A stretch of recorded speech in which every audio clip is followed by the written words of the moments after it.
Hello everybody, मेरा नाम है रोहित कुमार खन्ना। आज की इस वीडियो में हम पैन एएसपी कैप्सूल के बारे में डिटेल में बात करेंगे। पैन एएसपी कैप्सूल जिसमें दो मेजर सॉल्ट होते हैं, पेंटोप्राजोल एंड एस्प्रिन, एंड इसका मेजरली इस्तेमाल करा जाता है हार्ट अटैक को प्रिवेंट करने के लिए, स्ट्रोक को प्रिवेंट करने के लिए। सो आज की इस वीडियो में मैं आपको पैन एएसपी के क्या यूजेस हैं, क्या साइड इफ़ेक्ट हैं, स्ट्रेंथ क्या है, डोज क्या है, कौन इसको इस्तेमाल कर सकता है, कौन नहीं इस्तेमाल कर सकता, डिटेल में आपको सारी इन्फॉर्मेशन दूंगा।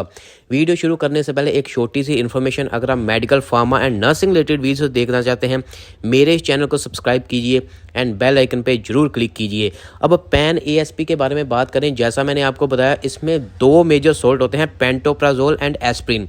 अगर हम डिटेल में उनकी ड्रग क्लास के बारे में बात करें तो पेंटोप्राजोल एक प्रोटॉन पंप इनहिबिटर है। इसकी जो ड्रग क्लास है वो प्रोटॉन पंप इनहिबिटर है एंड ये एसिड सिक्रीशन को स्टमक में कम करती है। पेट में एसिड सिक्रीशन है जो इसको कम करती है, जिसकी वजह से जो पेट में जलन होती है, जो पेट में गैस बनती है वो नहीं बनती, वो कम बनती है।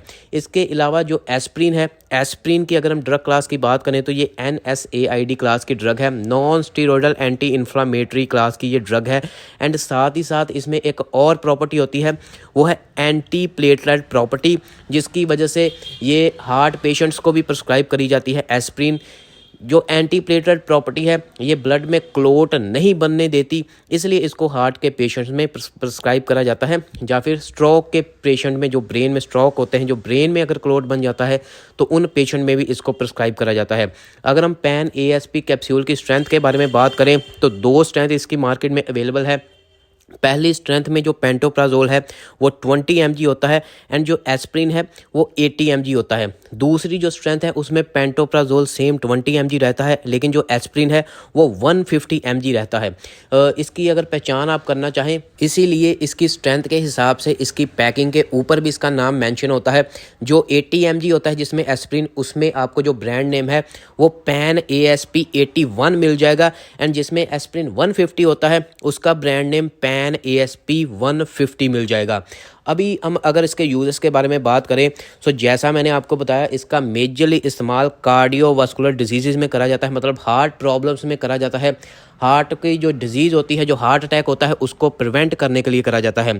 इसके अलावा सेरेब्रोवास्कुलर डिजीज़ में भी इसका इस्तेमाल करा जाता है। इसका इस्तेमाल इसलिए करा जाता है, जैसे मैंने आपको बताया कि ये क्लोट नहीं बनने देता, जिसकी वजह से जो हार्ट अटैक है, जो हार्ट की डिजीज़ है, उसको ये प्रिवेंट करता है। एंड जो स्ट्रोक होता है, जो ब्रेन में अगर क्लोट बन जाता है तो उसको भी ये प्रिवेंट करता है। इसलिए इसका मेजरली इस्तेमाल cardiovascular disease and cerebrovascular disease में करा जाता है।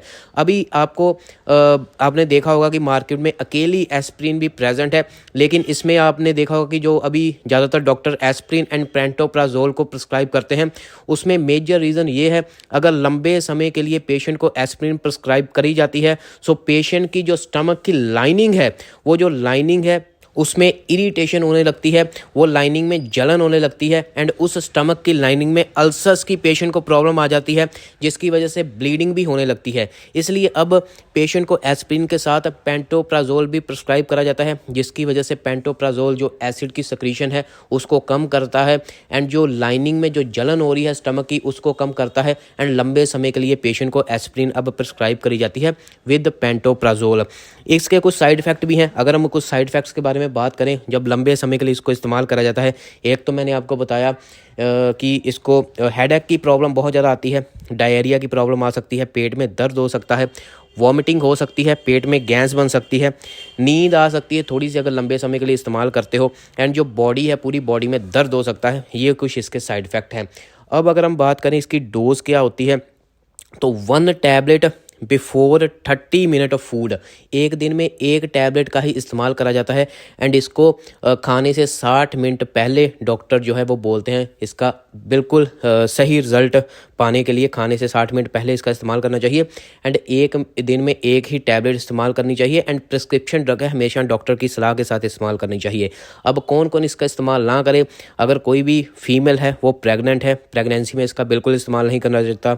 कोई भी फीमेल है वो ब्रेस्ट फीडिंग है, मतलब बच्चे को दूध पिलाती है, वो भी इसका इस्तेमाल ना करे। किसी को लिवर किडनी की प्रॉब्लम है वो भी पेशेंट इसका इस्तेमाल बिल्कुल भी ना करें।